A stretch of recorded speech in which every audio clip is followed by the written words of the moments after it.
Grand afternoon. True Brit News, ARC, why something needs to be done wrong, stupid.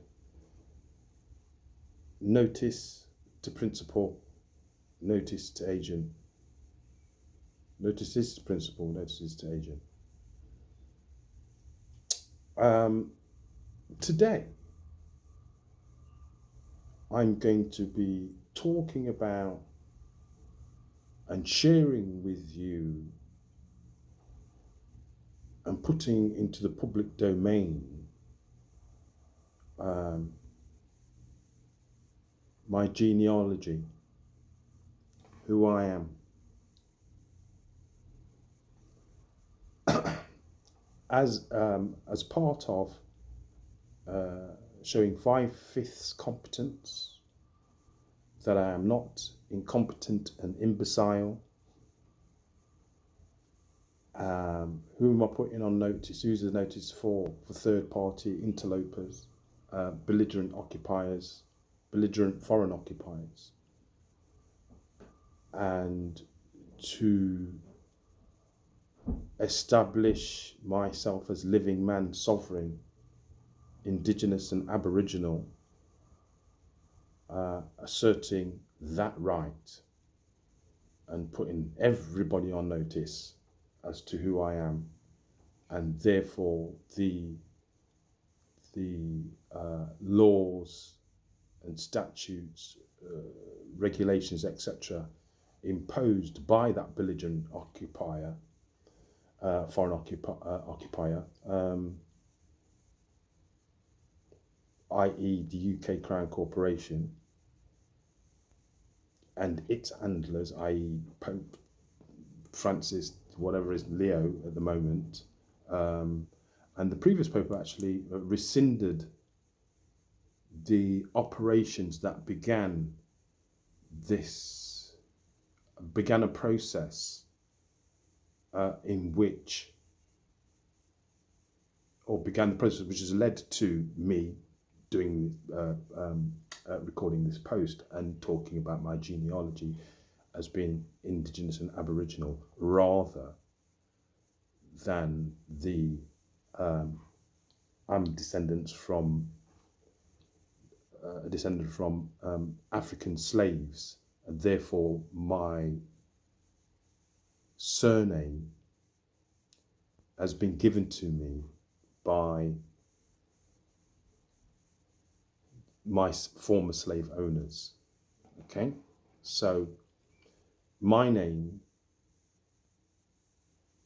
or the surnames, the family names that I are connected to are Wright, Barrett, but down the mother line, actually, this is what I'm going to be dealing with. The father line is Wright, but the mother line is Williamson, Barrett, Lewis. There's a couple more actually, and I'll probably say a little bit more. I will announce them what they are. So what I'm doing, I'm reassessing the European origins of the Barrett and Williamson line in particular. So created a bit of a narrative around that to help me say what it needs to be said. So before the age of nationalism drew hard borders between England, France and Ireland, and later Wales actually as well, the Atlantic archipelago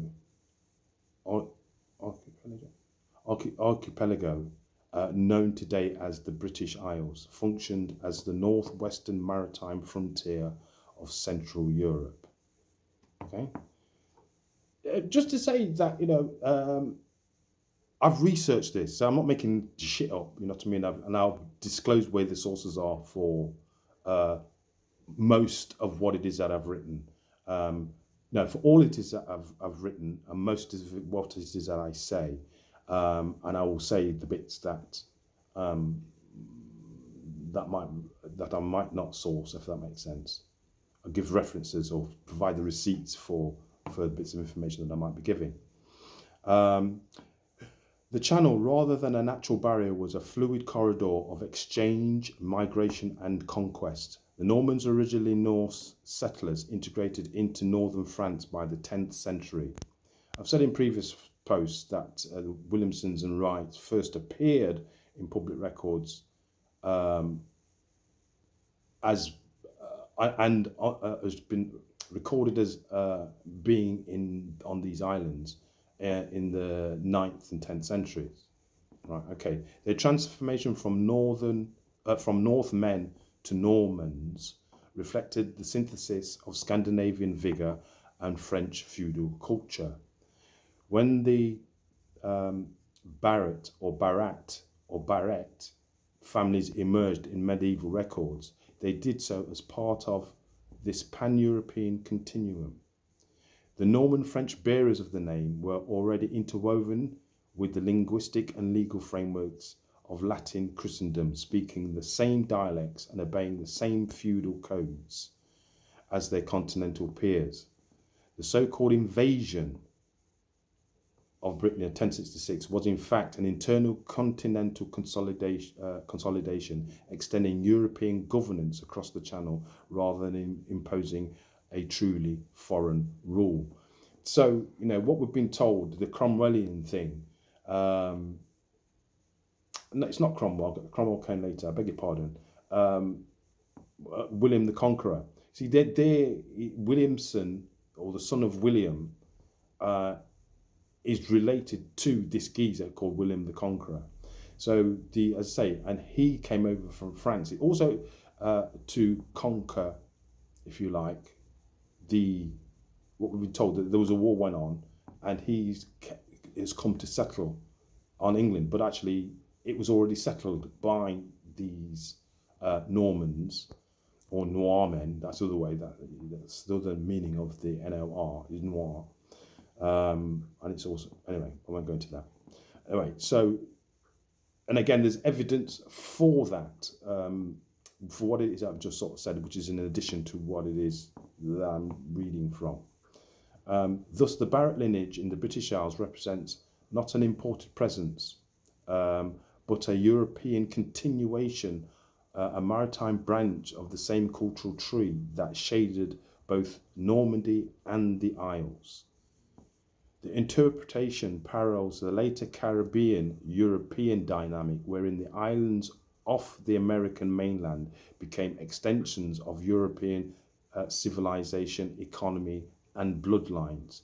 Both island systems, the British and the Caribbean, are best understood as archipelagic nodes in a transoceanic web of European and indigenous interactions.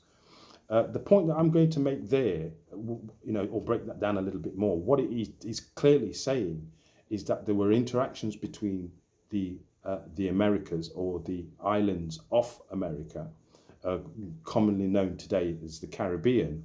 There was interchange between the two, and France, mainland Europe, and the British islands, or the Isles of Britain. They weren't called that at that time.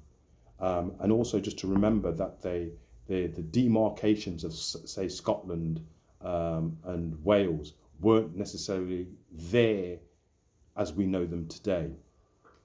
And also, and I'm going to be saying more about that in a moment, about the reasons for the crossover. Some of it was about trade at different times. At the time of 1066 and the conquest, there were people being exiled and travelling and removing themselves from the British Isles, because they were fleeing political persecution, religious persecution, and what else was there? And expulsion, for lots of different things. I'm going to go into later on in another post, probably. I'm going to go into a bit more detail about what was going on in Europe, and I'll say more about that in a minute. Actually, prattle on actually in most respects. Okay, so I'm going to be talking about the narrative, genealogical narrative timeline for the Barrett, Williamson and Wright lineage. Okay, 11th to 12th centuries, Norman consolidation and Barrett origins. I might have to, right, okay. The sources,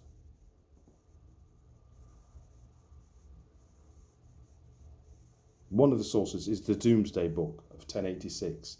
Lists multiple Norman landholders of Breton and French descent, including variations of the Barrett and Barrett.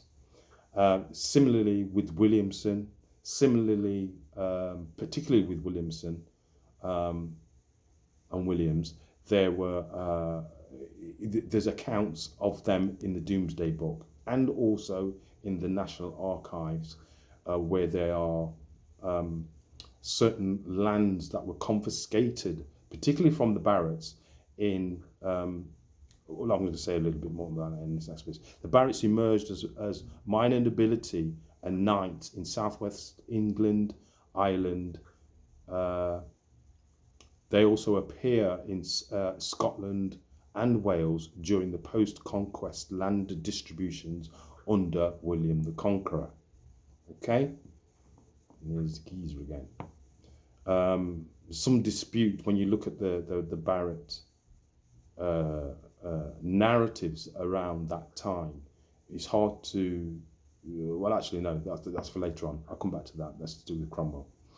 Norman integration into Gaelic Ireland, 1170, further establishes the Barrett enclaves in Mayo, Cork, and Limerick.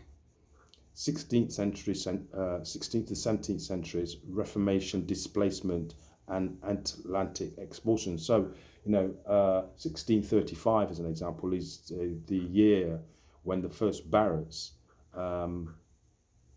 appeared in records in Jamaica. And around the same time, Williamson's started to appear in Jamaica around the same time. So and some of this information has been corroborated rather with the expulsions and the transportations of the in the book called Jacobite Gleanings. I'll probably post that up there as well. So Barrett, Williamson, Wright, and other families, Mackay families, appear in English and Scottish parish records associated with Cromwellian expropriations and the Ulster plantations. And it is there that you see in the National Archives these expropriations. What we're talking about is people being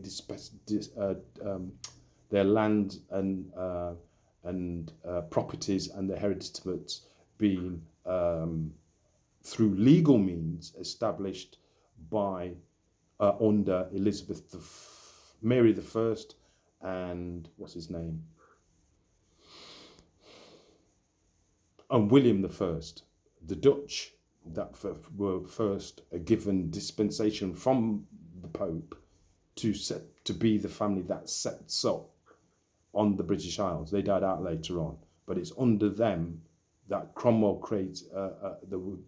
They were the royal family, if you like, that usurped the previous royal family, which led to, what do you call them, loyalists and royalists and all that kind of stuff, that people were supporting, that were for and against what Cromwell was initiating. So that if you were against them, you had to leave the country, basically. You were being exiled. And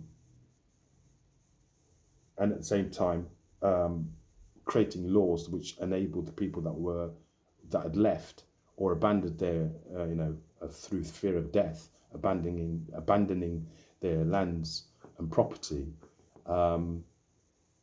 Then that gave the people that are coming in, Cromwellians, who were also French, you see, squatters' rights. And that's what people have been living under since, actually, in the UK, because of displaced indigenous and Aboriginal scattered all over the bloody place. but some of them came back during Windrush. But I'll say a little bit more about that later on. The Cromwellian conquest of Ireland, 1649 to 53, and concurrent clearances of Scotland and Wales led to forced deportations of indigenous Britons and Irish to the Caribbean and North America. One of the sources for that, Jacobite sources, Mackey 1733, Forbes 1745, document exiled Gaelic and Jacobite families relocated to the Caribbean, including names overlapping with Barrett, Williamson and Mackay. 18th, 19th centuries, Caribbean resettlement and hybrid lineages. I'm not too sure what I mean by that, actually, the hybrid lineages. What I know as an example, that there's a family or there's a name within the I'll say what it is when I get there, actually. Barretts appear in Jamaica and Barbados plantation archives, Clarendon Parish, Jamaica. Williamson families are listed in agricultural land registries, including the Jamaican Agricultural Society and the Bananas Producers Association. That's the earliest 20th century. Oral histories and genealogical overlap indicate marriages between Barrett, Williamson and Wright families, forming a hybridized lineage, work linking British and Caribbean ancestry. I missed a bit here. And in the 20th century, we saw the Windrush and the return to the Isles. Now,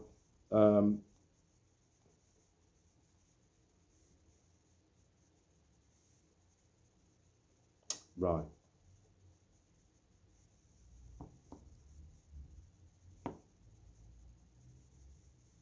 What am I looking for? So, I mean, there was something else I was looking for before I got to that bit. It's I was reading.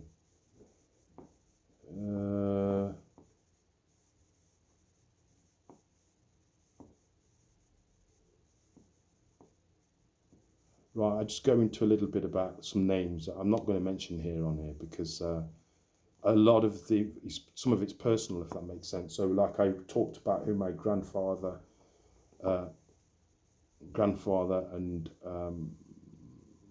who's quite interesting actually because he appears in some of the records. And my grandmother, 1896 in Clarendon. So, and prior to that, the link with my grandfather is that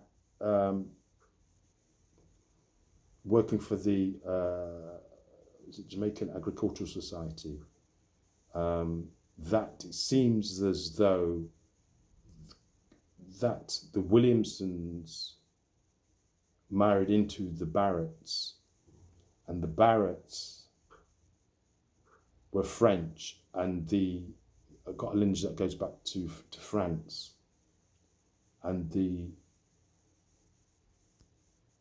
Williamsons back to Germany.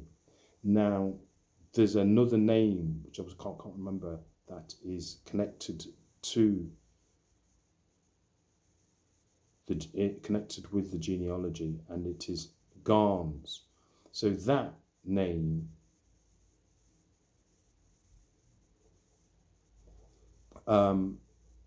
is linked to Prussia, which is again Germany, not Russia but Prussia. So the connection, but what my mum remembers of her is that she had white hair, and it was all over there in the garden, right? She remember seeing that as a child.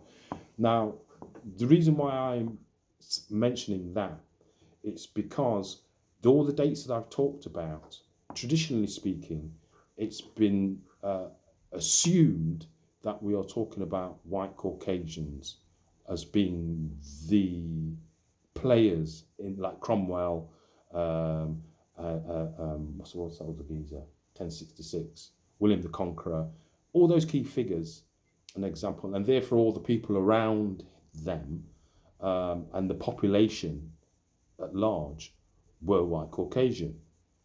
What this demonstrates Again, and what corroborates that is that, you know, the slave narrative was created to give the illusion that that is the case. But in actual fact, there were very, very few, if any, white Caucasians around at the time of of Cromwell. At best, not at best, but, you know, they would have been described as mulatto, and in fact they are. They're described as tawny, swarthy, and when they talk about pale, I think they're talking about, you know, what we would call mixed race dual heritage today. Some, not all, but there were very few. You didn't see an influx of what we call white, pale-skinned Europeans until the late 18th century. That's the first thing that I want to sort of say about this.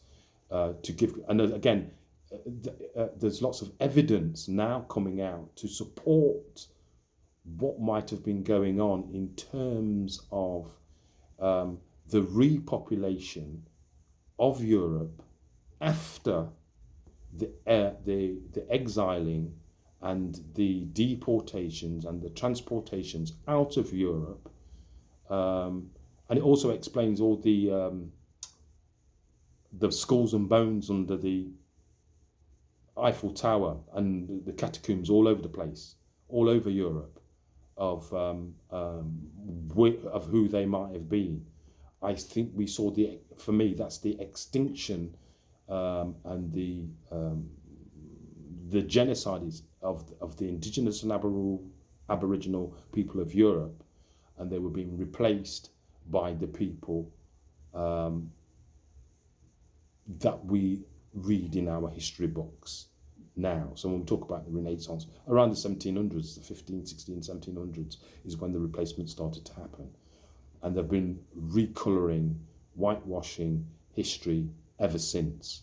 So they keep going back in history, rewriting the narratives, redoing the figures, the features of doing fresh paintings and calling them old, chucking bones in the ground and sort of saying, and burying them, trying to age them to sort of give credence to the idea that that pale-faced Caucasians are the indigenous and aboriginal of the planet, never mind Europe, but definitely Europe. But, you know, they're trying to sort of say that it's happened in Australia, that they're indigenous and aboriginal there, South Africa, when actually they're not indigenous and aboriginal to anywhere. But I'm giving you in this post my lineage and my heritage, and with genealogical evidence, and there's archaeological evidence, and there's scientific evidence, and also there's the Epstein papers, and also there are the that sort of reveal some of this information as well, in terms of like the cover-up that's taken place, that the people that are have assumed the identities of my ancestors, that's what's done, and that's what the Epstein papers reveal, alongside the declassification of a whole heap of CIA documents, that and one in particular which talks about the what was called Tartaria, which was basically Russia, and the CIA's determined, and it was a worldwide Western, if you like, Western decision to destroy all evidence of Tartaria and its people, all of it, and that, you know, and it sort of kickstarts that's where the Romanovs went. That's why the Romanovs were killed off. So the narrative that we've been given about 20th century Europe, the history of 20th century Europe, and the events of the 20th century, I'm going to say like 95% of it is fake, and it's a cover-up. So this post is also about a renaissance, really, a renaissance of Moors and the Moorish heritage, and that is what has been destroyed, and that's what's been covered over, that's what's been covered up. and we're now seeing who has been claiming to be the Moors. They don't call themselves Moors, they call themselves whatever it is that they're calling themselves, capitalists and democratic politicians, the ruling class, the ruling elite. They are the ones that have assumed the positions that the Moors once held. And this is, and they've created a society based in their image, but they've had to dispense, and they don't want to give it up. They don't want to give it up. They don't want to give it up.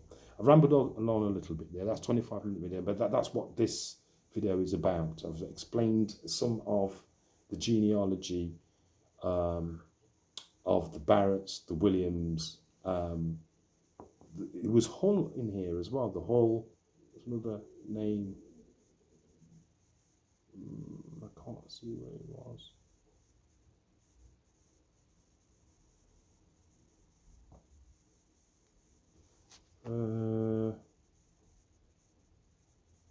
Some other names. There we go. Supporting lineages: Lewis, Anderson, McKay, McHugh, Garnes. That's the one. Reed and Hull. Now, again, they tell similar stories of being here, establishing or being recorded as being settled or being part of settlers here on these isles in the 9th and 10th centuries. But these are all, that's my family. And the people that have co-opted, have adopted the names. Because that's the bit I wanted to say about Tartaria as well. What's also being suggested around that, in terms of that, the repopulation, that around that time you had, and we've talked, the era that we're talking about is from about 1850 to about 1925. That era there, between those eras, we had a phenomena called the orphan trains.